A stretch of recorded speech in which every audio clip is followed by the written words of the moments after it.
When the HOA trespassed on my land to fix their broken sewer system, I warned them once. They laughed in my face and said, "It's community property now." Well, that so-called community property now costs them $1,200 a month, just to flush their toilets. I bought a small patch of land next to my home because I loved the peace and quiet it brought. My little garden, the oak tree I planted myself, the sound of the wind through the fence, it was mine and I took pride in it. But one morning the calm was shattered by the roar of machinery. Backhoes, pipes, men in neon vests. They were digging straight through my property.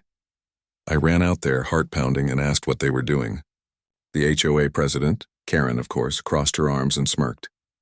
"We're fixing the sewer. It runs under your land. Consider it a community improvement." My jaw tightened. "You don't have permission," I said. She shrugged. "You'll live."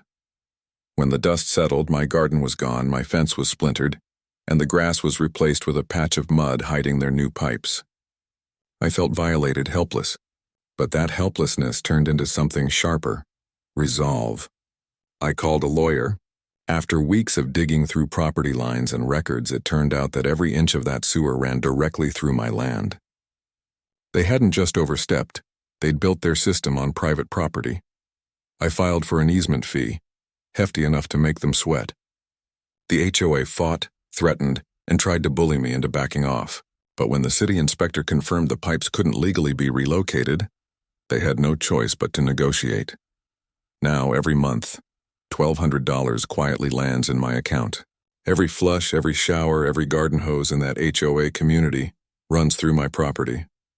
At the last board meeting, Karen couldn't even look at me. I leaned over with a polite smile and said, "Careful, you wouldn't want any blockages. They stole my land. Now they pay me to use it."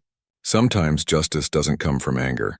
It comes from patience, persistence, and a very expensive plumbing bill.